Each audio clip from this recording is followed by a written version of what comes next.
Good afternoon, everyone. I want to apologize for the late start. The administrator was meeting with the president, giving the president an update, and so we wanted to make sure we had her with us before we came out, given the day. So again, good afternoon, everyone. This morning, Hurricane Idalia made landfall in Florida as a major hurricane. Our administration is prepared to support any needs that may arise as Idalia moves through Florida and into Georgia. Personnel and resources from across the federal government and from our voluntary and nonprofit partners are ready to assist. Later today, the American people will hear directly. They will hear directly from the president. He will speak about our efforts to respond to Hurricane Idalia and our ongoing commitment to help the residents of Maui recover after the tragic wildfires earlier this month as well. But before I turn it over to the FEMA administrator for an update on Hurricane Idalia, we want to make sure all of those experiencing the effects of Idalia are on the path to make sure that they are staying safe. If you're experiencing hurricane wind, storm surge, and flooding, don't venture outside. Listen to warnings of local officials and shelter in place. Do not enter floodwaters since there can be chemicals and debris. If you are in the projected path of the hurricane, please remain alert, closely monitoring any changes to its path. Listen to local and state officials for guidance and evacuation notices, and finish your preparedness. The president and our entire administration are committed to supporting all communities impacted by the hurricane. We will be with you every step of the way, as we have been when we have to deal with these types of disastrous situation, hurricanes, extreme weather. This is an administration that will be with this community from before it started, as you all know, from what you heard from the president earlier this week, and also the administrator after it hits, and we will be there until they are able to rebuild. With that, Administrator Criswell, welcome back. All right, good morning, everybody, and thanks, Karine, and I'll just jump right in. I did just have an opportunity to brief the president on our current response efforts for Hurricane Idalia, which, as all of you know, made landfall early this morning. While we were in there, the president contacted Governor DeSantis to let him know that the federal family continues to be there to support him. The governor expressed that all of his needs are met currently. And the president reiterated that if anything is needed from the federal government, we will be able to support, and we have over 1,000 personnel currently deployed, prepared to support not just Florida, but all of our states that are in the path as needed. While I was in there, the president also directed me to travel immediately into the area, and I will be traveling later this afternoon to join Governor DeSantis tomorrow to do assessments and see firsthand what the impacts from this storm are, and I can be able to report back to the president exactly what I see, what we think the needs might be, and where the federal family can continue to assist. Before I touch more on Hurricane Idalia, I also want to address the second reason that I am here at the White House today. Today, I will also join President Biden alongside his cabinet and agency officials who are supporting the response and the recovery efforts on the ground in Hawaii as we continue to help the people of Maui rebuild and recover over the long term. This whole of government approach is what is needed to get the right resources to the people of Maui, the resources and the assistance that they need and that they deserve. Now back a little bit to what we know so far on Hurricane Idalia. While it is still too soon to assess the total damages, we know that the storm made landfall as a Category 3, which means over 120 mile-per-hour winds and up to 10 inches of rain in some areas. Peak storm surge in some places along the coast. It has peaked right now, but it could surpass once they measure over 15 feet of storm surge. We'll get exact numbers as they're able to go in and assess what the total storm surge was. And in fact, Idalia is the strongest storm to hit this part of Florida, to make landfall in this part of Florida in over 100 years. But FEMA and the entire Biden-Harris administration, we were prepared and we were ready to support the needs of this storm. As I mentioned, we have actually over 1,500 federal responders that are on the ground in the affected area. This includes over 300 personnel from FEMA, as well as over 500 urban search and rescue personnel ready to support any of the state's requests. As of 7:30 this morning, and I know these numbers are dynamic and fluid, but as of 7:30 this morning, there are nearly 300,000 customer outages for power in Florida, and we do expect those numbers to continue to rise as the storm passes through and goes into Georgia, and we'll see power outage numbers for Georgia, South Carolina, and perhaps North Carolina. Our partners at the U.S. Army Corps of Engineers are pre-positioned to support power restoration, and they have over 30 generators that are pre-staged.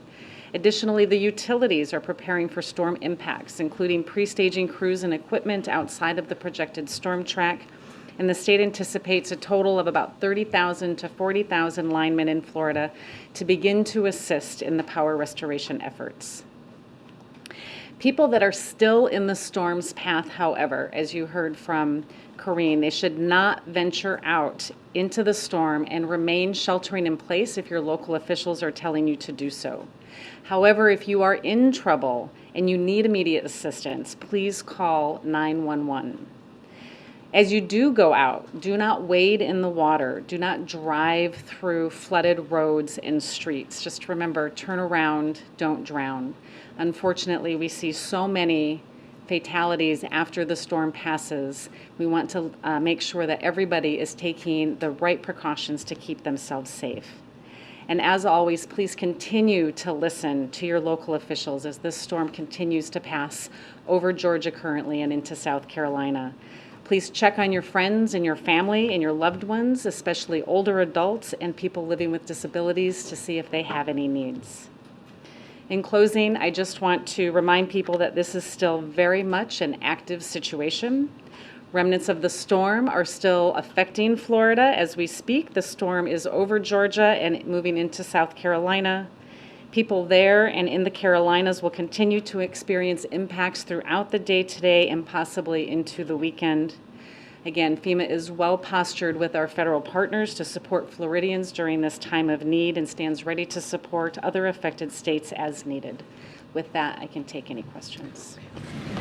Thank you. Administrator, what are you most concerned about over the next day or two, since you just said it's too early right now to assess the extent of damage in Florida?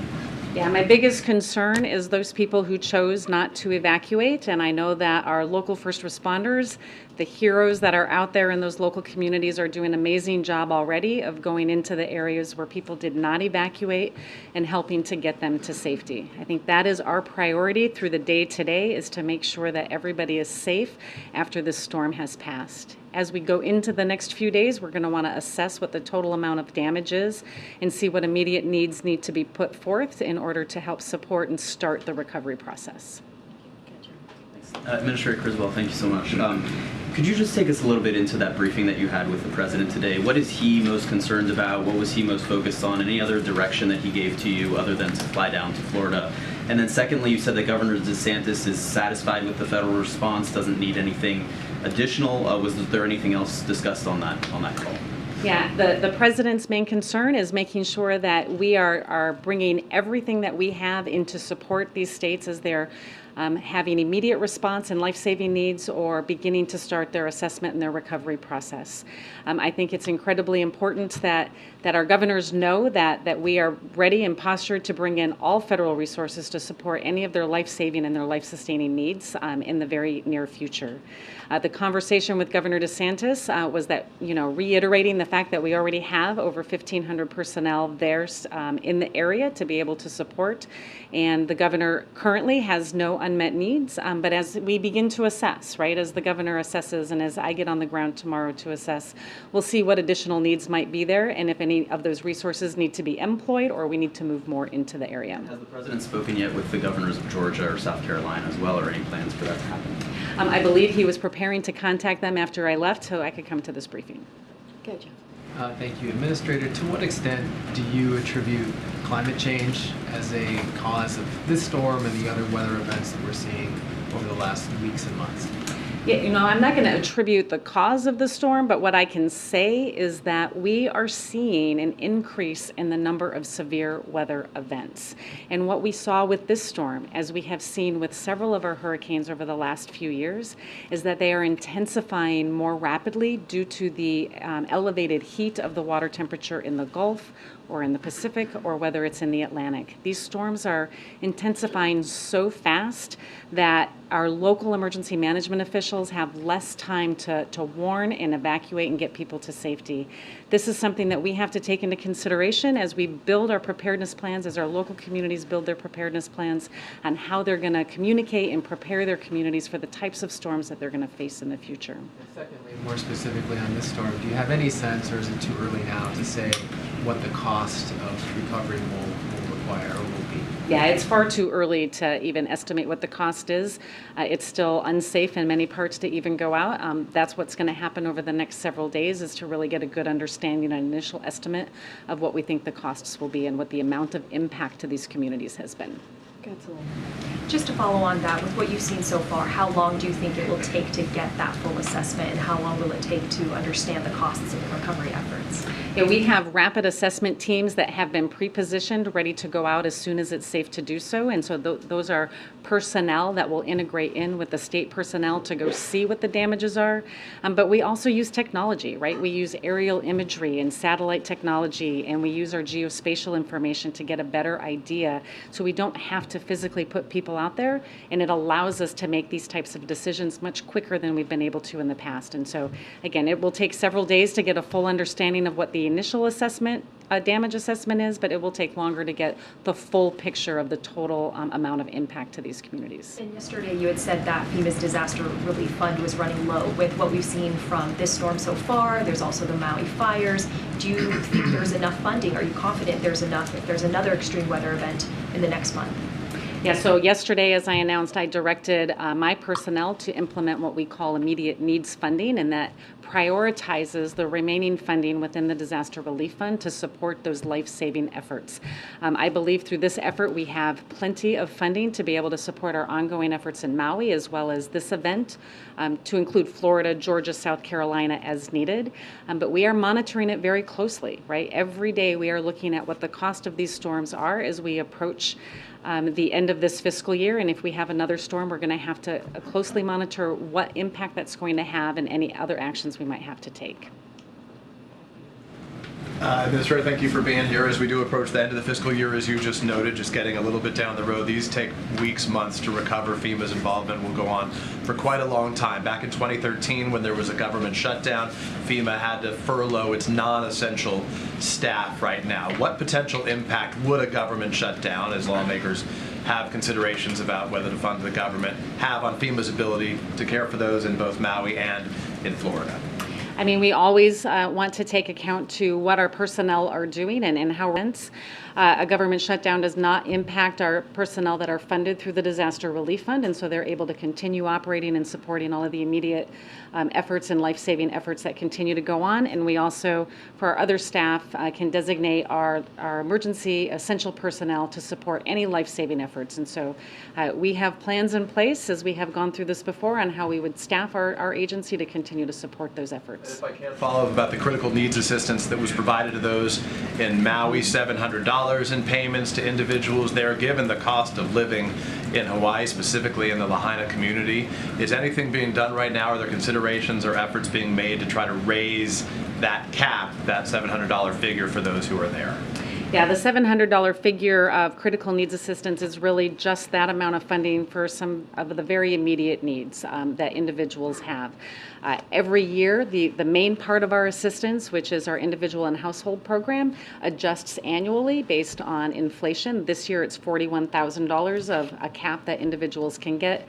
That will get raised after the fiscal year. I don't know what that number is yet, but we do adjust that main portion of the funding that goes to individuals annually based on inflation. So 700 is it for now, and then they can pursue those other monies going forward. But if people have run through that money right now, they're on their own until they get access to the further assistance coming. Yeah, and we already have, I think it was 12,000 individuals that registered for assistance in Maui, and somewhere over $15 million that's out on the street. That number could be higher right now from that other program. Thank you. I know that you and the governor and local officials, state officials have all told people that they get out of the way of this storm. So my first question is, are you satisfied that people heeded those calls, both from you and local and state officials? And then secondly, You mentioned the search and recovery teams that are sort of deployed and ready to go. What's your assessment so far on what those needs look like if people are sort of stranded right now? Yeah, so on the first question, I think many people did heed the warning, but unfortunately many did not. Right, we're already getting reports of people that chose to stay, and they're getting calls into the local first responders to come in and assist them. And if anybody needs assistance, they should. They should call 911, and those local first responders will come in and help. As far as the entire footprint of those resources that are available, it's a combined effort, recognizing the capability that the state already has with all of their resources, and we have additional resources that are integrated in with that operation. So if we need to immediately augment, we have resources that are ready to deploy as soon as requested without hesitation and without interruption. But is it clear yet how many people may be stranded? Oh, I don't have a number on how many, no. From the initial assessment, what would you say are the most damaged areas? And what was the response from the population in those areas to the government's instructions?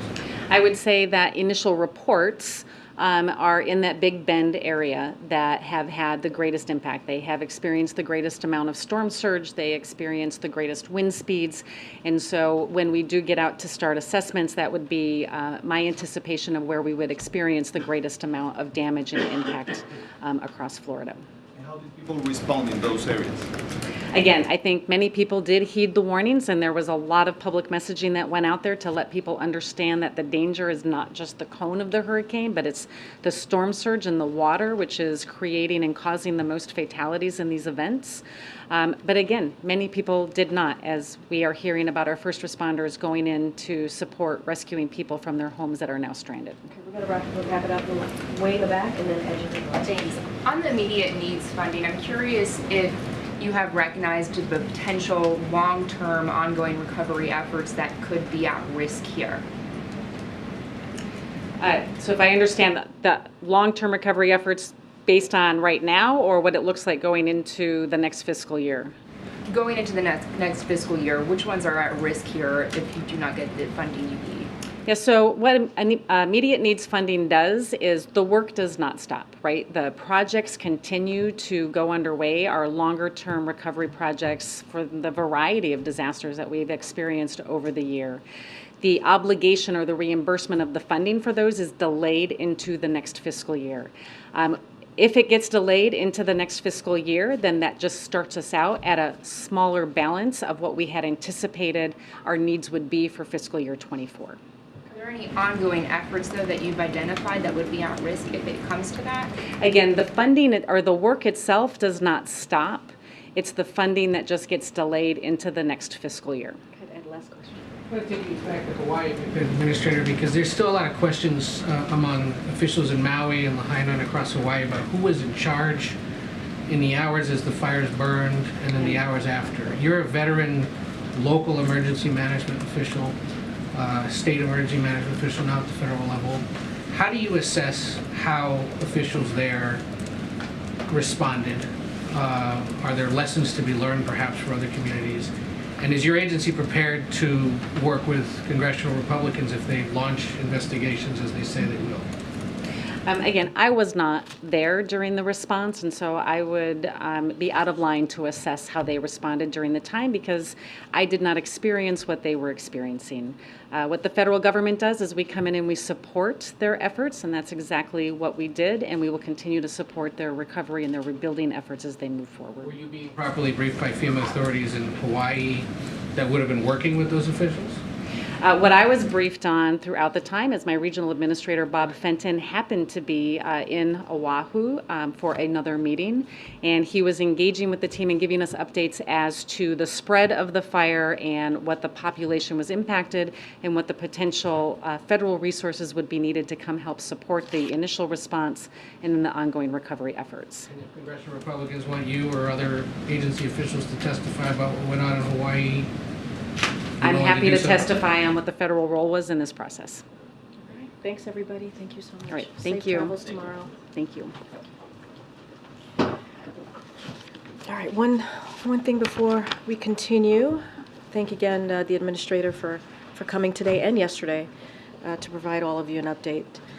So as Acting Labor Secretary Sue announced today, the Department of Labor is supporting one of the basic tenets of Bidenomics, that a hard day's work should lead to a fair day's pay. This proposed rule would deliver on the tenet by restoring and extending overtime protections to 3.6 million salaried workers. The Biden-Harris administration recognizes the benefits of a growing economy are only broadly shared when you have politics that empower workers. We'll continue working to build an economy that works for working families. The President and the Vice President are committed to ensuring that all workers are paid fairly for their hard work. With that, Darlene, you want to kick us off? Yes, thank you. Two questions. First, on Africa, the president had promised in December that he would visit this year. It's now September. A trip has not been announced.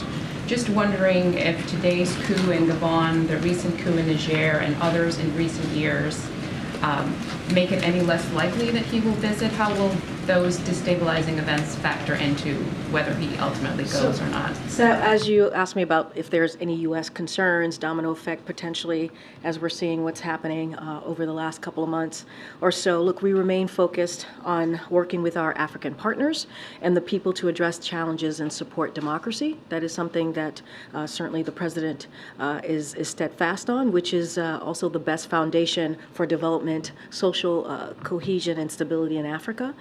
President Biden has been clear about the United States' commitment to deepen and expand our partnership between the United States and African countries, institutions, and people as well. We stand with the African people in working towards these goals. I don't have anything to announce about a potential scheduled trip for this year. The President is still very much committed to going to the continent. As you know, the Vice President has been there, the First Lady has been there. So you've seen a commitment throughout, and also other secretaries clearly in this administration. So you've seen a commitment from us for the continent. We had a very successful, as you all know, meeting with African leaders just last winter. That went very well, and that commitment continues. As soon as we have a date and a location clearly laid out, we certainly will share that with all of you. And then a second question closer to home. Will the president stay in Washington this weekend, given what's going on in Florida? We don't know the extent of damage. The week ahead had him leaving on Friday to go home to Rehoboth. As you just heard directly from the administrator, we do not have an assessment. Obviously, she's going to be going to Florida tomorrow at the president's direction, and she will be with Governor DeSantis throughout the day. I can confirm before coming out here, the president did connect with Governor Kemp, of the governor of Georgia, obviously, and so that conversation did happen. He's also going to try and connect with the governor of South Carolina. As the administrator said, the situation is still very dynamic. I don't have any changes or any additions to the president's travel. You're going to hear from the president directly, who's going to speak about the continued efforts to prepare and respond to Hurricane Idalia. Following those remarks, as you all know, he's going to be meeting with his cabinet and agency officials to continue our coordination of federal response. So that will happen. He will always continue to be engaged directly with local elected officials. We just mentioned that he spoke to the governor of Florida, spoke to the governor of Georgia. He's going to reach out to certainly other elected officials to ensure they have what they need on the ground, the resources that they need to deal with the impacts, certainly the aftermath of this particular hurricane, when we are able to assess and see what, and they are able to see what their needs are. You hear us say this often. You heard it from the administrator. You've heard this from us. This president is committed to being there for the community, for the people who are certainly have been impacted by this hurricane, today, tomorrow, as long as it takes to help them all get back on their feet. So that will not change, obviously. Catch up. Thanks, Karine. Two foreign policy questions. The Kremlin acknowledged today that the plane crash that killed Prigozhin may have been a deliberate act.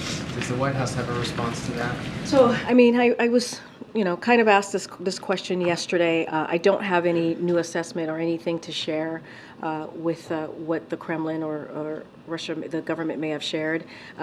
What I have said yesterday continues to be the case. It seems pretty evident what happened here. As the president said recently, and I'll quote him, "There's not much that happens in Russia that Putin is not behind," and that was not just predictable, but it was predicted. Very same words I used yesterday. So we all know that Kremlin has a long history in killing its opponents. We know how forthcoming and if I will, forthright Prigozhin was in these past several weeks or couple of months, and so this is not surprising. I just don't have any new assessment, regardless of what the Kremlin or the government of Russia wants to share. On a separate topic, Nigerian police raided a gay wedding and arrested 67 people there today. Wondering if the White House is tracking that and has a reaction. So this is the first I'm hearing of that. I haven't spoken to our teams here about that particular incident. Look, we've been very clear. The president, when it comes to LGBTQ community, he has been an ally and supports that community. He will continue to do so. He will always speak out when it comes to any type of humanitarian, mistreatment, even across the globe. And he has always been very forthright in talking to leaders about that as it relates to this particular event. I just don't have a comment for you at this time. Okay, Jim. Thanks, Karine. There's a report in Bloomberg that that the Assistant Secretary of Health has recommended rescheduling marijuana as a Schedule III drug. I'm wondering if the president would support that move, and secondly, just where does the president currently stand on the issue of decriminalizing marijuana? So look, the president actually asked the Secretary of HHS and also the Attorney General to initiate the administrative process to review how marijuana is scheduled. As you know, the administration process is an independent process led by HHS, led by the Department of Justice, and guided by evidence. So not going to comment on that. We're going to let that process move forward. And again, it's going to be an independent process that's led by HHS and DOJ. So any specifics on that, I would refer you to HHS. And more broadly on the question of decriminalizing, which would be going further than this? I mean, look, he's asking HHS and DOJ to take a look at it, to do an initial administrative kind of process or review, if you will. It's going to be an independent process. They're going to certainly use the evidence. It's going to be guided by evidence. And so I'm going to leave it to HHS and DOJ to move that process. And so we're just not going to comment specifically on that. The president's about just over a week away from heading off to India for the G20. He's scheduled to be in Rehoboth this weekend. Given all of those scheduling concerns, how likely is it that the president would make it down to Florida before heading abroad? Is that a goal of his that he would like to try and get down there before he goes out of the country? So look, don't have any schedule additions or travel to add at this time or to share at this time. Clearly, as you just heard, the administrator is going to go there tomorrow, is going to be with the governor, and that is at the president's direction. When it comes to any type of travel, as it relates to certainly these types of unfortunate disasters, the president doesn't want to take away clearly from what's going on the ground. As you know, the president has a big footprint when he travels, so we want to make sure that the community, the elected officials, the local leaders, certainly the people have and get what they need in this time after we have the assessment and we see the aftermath of Hurricane Idalia. So don't have anything to share. Clearly, it's something that the president always looks forward and always wants to be there for the people who are affected by these types of disasters. And certainly you've seen him in many different states be there and talk directly to Americans who are there and living through this moment, but we just want to be incredibly mindful. This is a dynamic situation, and we want to make sure they have everything that they need at this time. Okay. Obviously, lots of issues facing the presidency this week, but two others that sort of gauge the sense of presidential awareness or involvement. You were asked yesterday about the situation in Guatemala. I noticed the Secretary of State reiterated support for the results there. Is that something that's reached the president's attention, who has expressed a lot of concern about democracy versus autocracies in the world? This is a situation 2 doors down from the United States. Is he aware of it, and would he be willing to meet with Mr. Arevalo, were he to come to Washington before becoming president? So look, the president obviously is kept up to date by his National Security Council and his foreign policy advisors on all of any dynamic or any situations globally. Clearly, that is something that the president is kept abreast. I just don't have anything to share on any future upcoming meeting at this time. As you know, we congratulated the new leader and clearly, his election was confirmed by the certified vote results, and so just don't have anything to share or anything to announce about a potential meeting. You were also asked yesterday about potential White House involvement or at least awareness of the UAW labor situation. How about the Writers Guild, Screen Actors Guild negotiations? We're at about day 120 plus with the writers, 47 plus with SAG-AFTRA. These are members and these are companies that have close, at least political ties to this president. Just curious if he's been briefed at all or talked to anybody involved in those, or who in the administration might be talking to them. I mean, look, regardless of political ties, right? This is a president that has been called by many labor folks, right? That he is the most pro-union president ever. And so this is a president that believes in collective bargaining.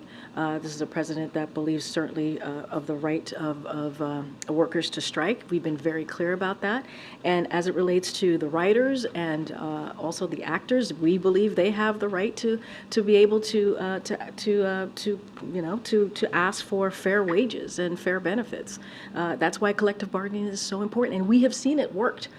Over even the past several years while this president has been president during his tenure. So that's what the president's going to continue to call for folks to come to the table in good faith, have those conversations, do that collective bargaining that the president supports. And so I don't have anything else beyond to share. But again, this is the most pro-union president, and he is incredibly proud of that record. In the hours and days ahead, how frequently does President Biden intend to get briefed on the storm? Regularly, daily. Multiple times a day. You're going to hear from him in a few minutes. You heard the administrator was here today briefing him. She was here yesterday in person briefing him. This is something that the president is keeping a very close eye on. As all of you are following this very closely, this is important. It doesn't matter if we are this is not about politics. We should take politics out of any type of disaster that we see that the American people are having to suffer or deal with. And so this is not about politics. This is for the president. This is about being a president for all Americans. And so he is going to be closely watching this, getting updated regularly to make sure that the people in Georgia, in South Carolina, in Florida are getting exactly what they need. And so that's going to be the president's focus. Thanks, Karine. I wanted to ask about a possible government shutdown. Some conservatives have been on the Hill, have been talking about it not being a big deal, that no one will really notice. Can you talk a little bit specifically about what would continue to work during a shutdown and what would stop?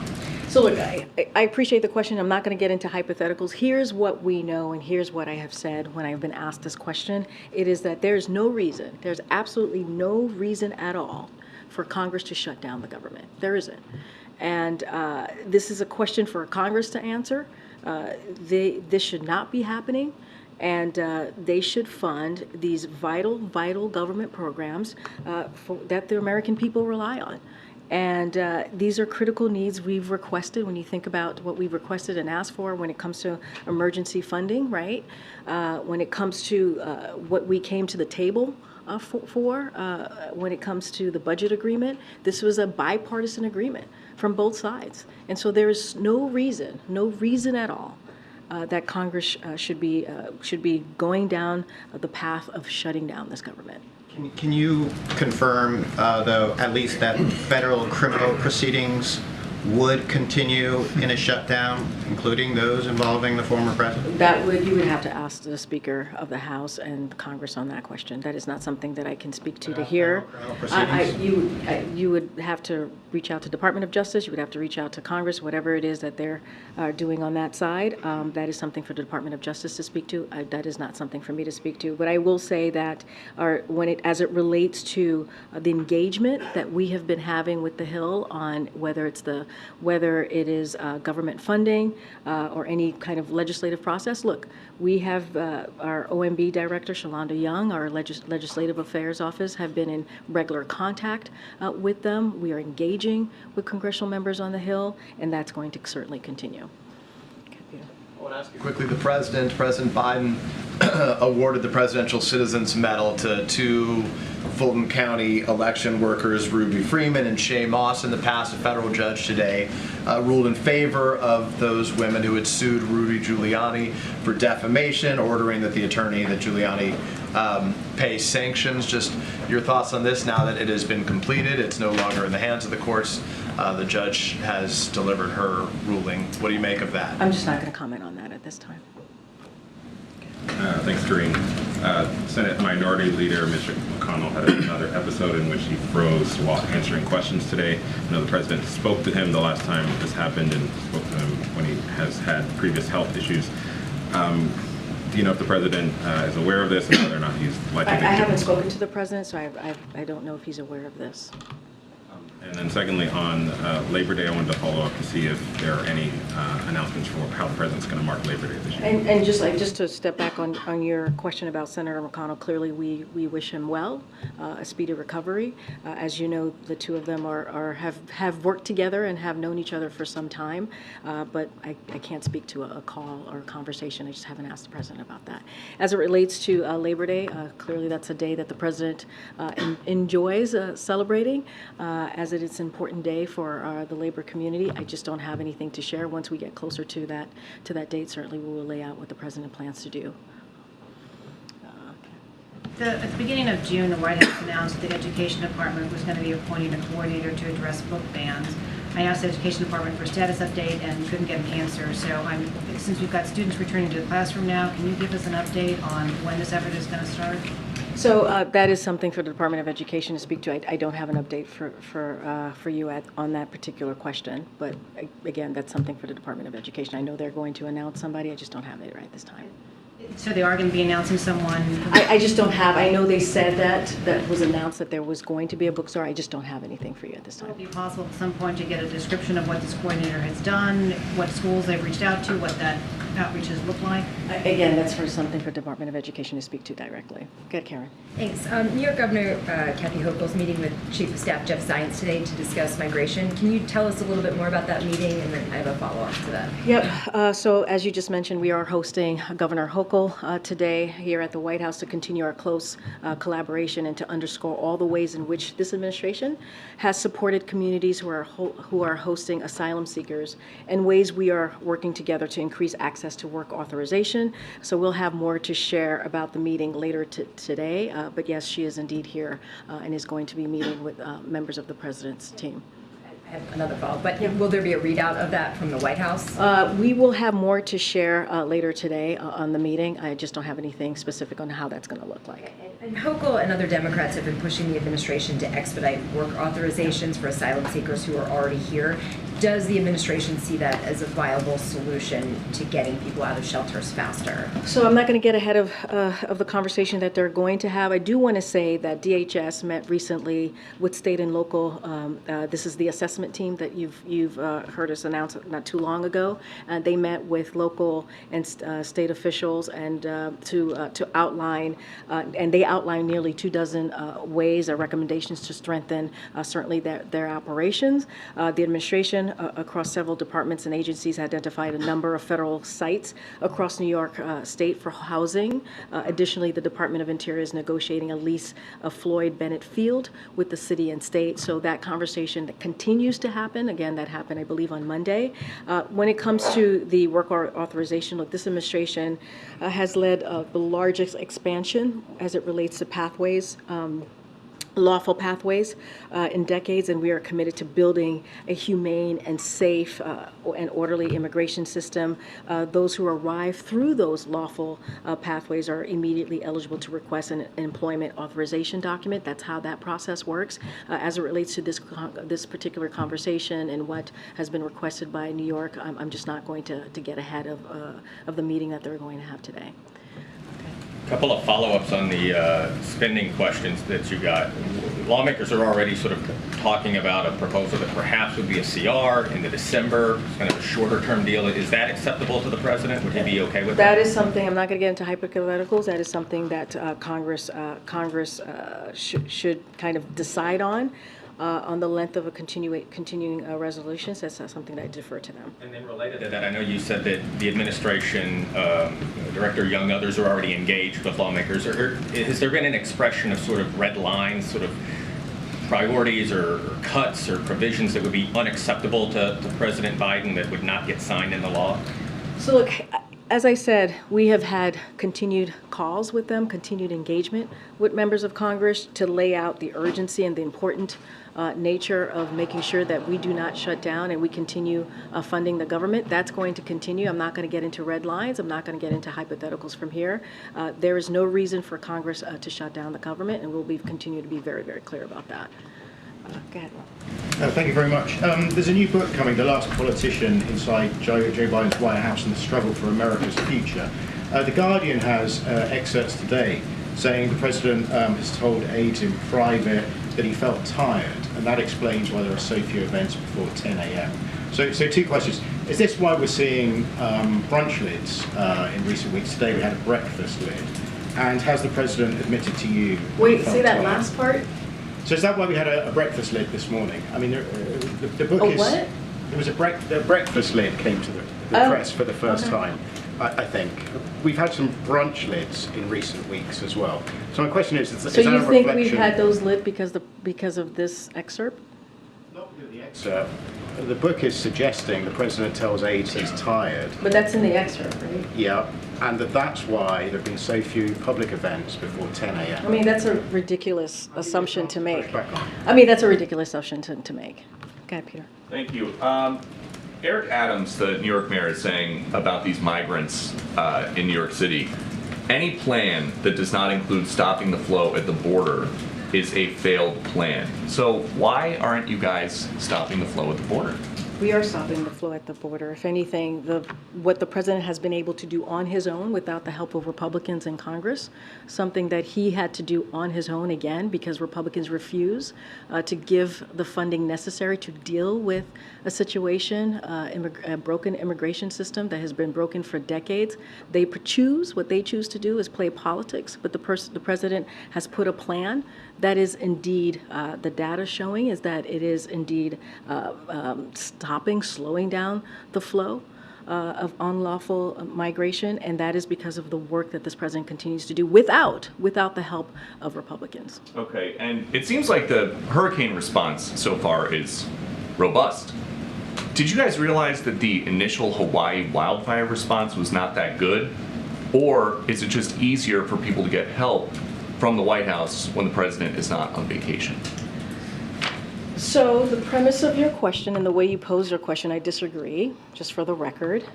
So if you were to do your reporting and speak to the governor of Hawaii, the senators of Hawaii, the folks on the ground, they would say that the president reacted in record time when it came to dealing with the wildfires, when it came to dealing and making sure that they got everything that they need on the federal level to deal with what was going on the ground. Let's not forget there were more than 600 federal employees on the ground already to assist with the wildfires in Maui. So your question is wrong, is flawed in many, many ways, and I would advise you to go speak to the governor and the local and state officials in Hawaii. Okay. Thanks, Karine. Putin is supposed to visit China in October. This is the first visit, if it happened, this is the first visit after a warrant of his arrest has been issued. What do you make of that? I'm just not going to speak to Putin's travels. I was kind of asked this question yesterday. It doesn't change. I'm not going to speak to his travels. One more question on Russia. I know, I understand you don't want to comment on Prigozhin plane incident, but many U.S. officials went on the record and said having him march toward Moscow, it was a sign of weakness.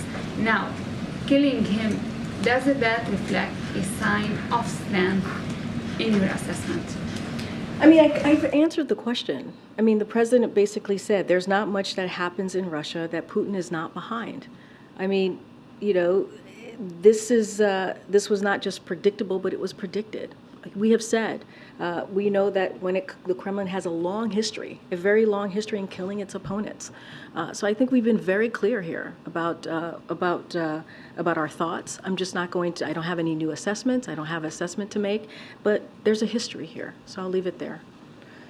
Go ahead. Thanks, Karine. I wanted to go back to the question, or we were answering about legal pathways for migrants and the work authorizations. When I've spoken to advocates, people who work with parolees when they arrive in the United States, sponsors, the number one thing they say is how long it takes to get work authorization. I didn't hear you talk about necessarily what you're doing to speed that up, given that you've opened these pathways so that people can come here temporarily from certain countries.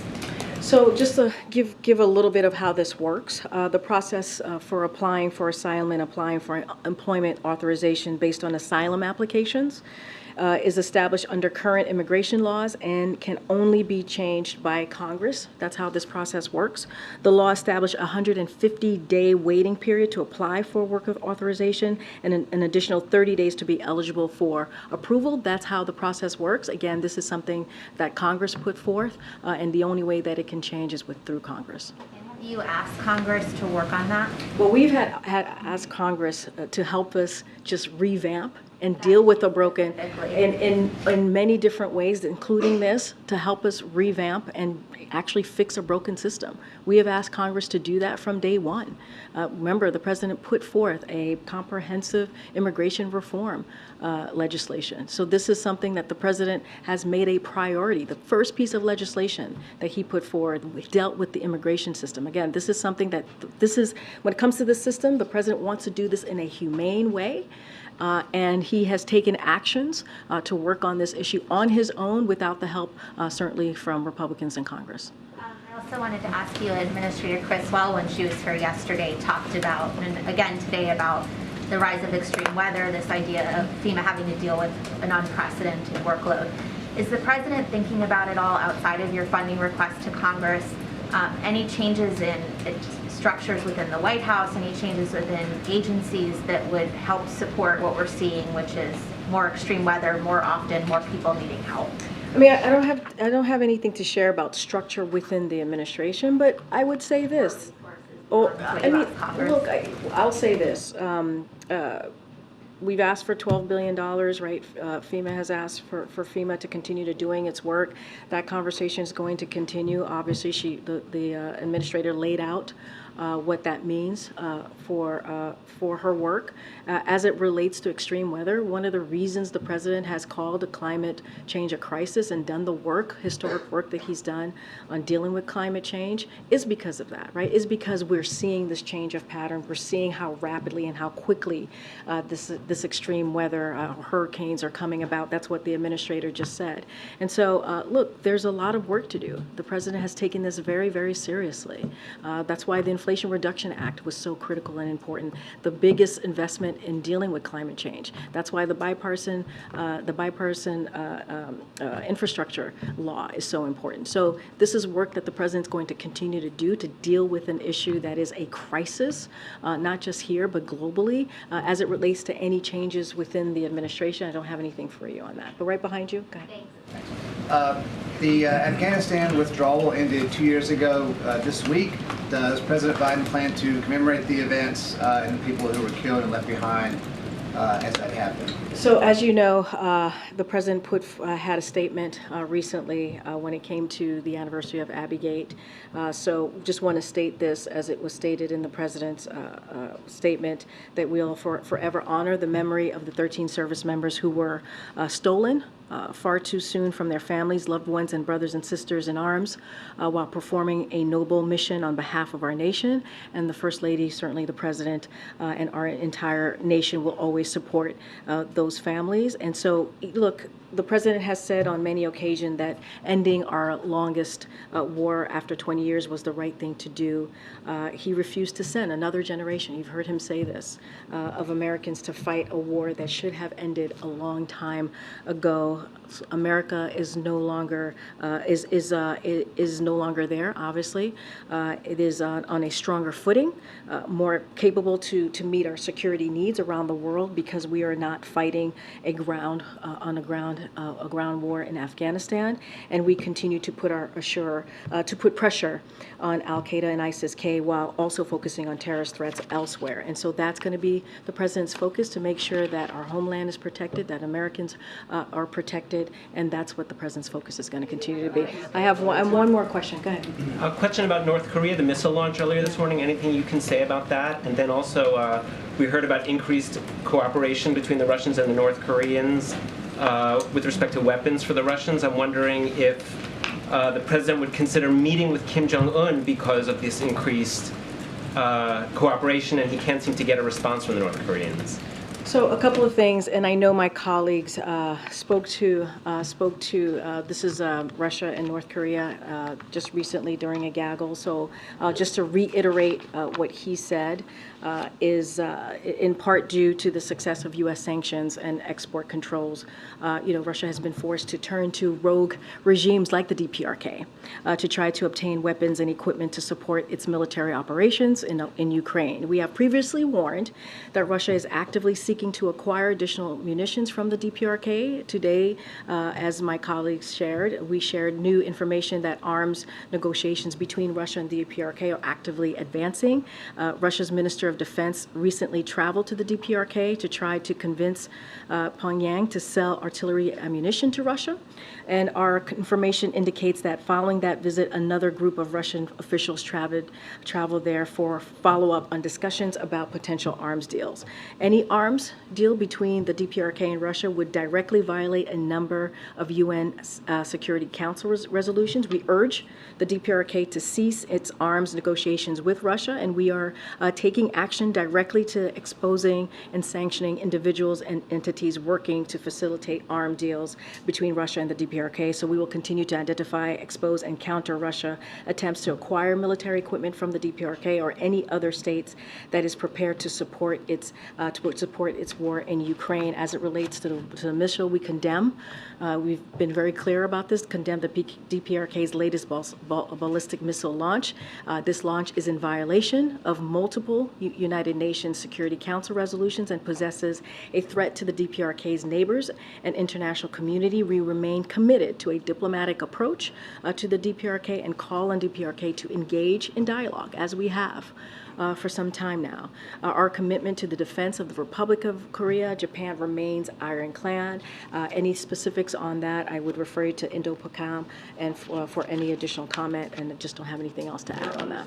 To your calls for engagement, would the president consider a meeting? I just don't have a meeting to speak to at this time, but look, we just don't have anything to share on that at this time. What I can say is that our lines of communication is open. We've been very clear on that. I just don't have anything to share on a potential meeting.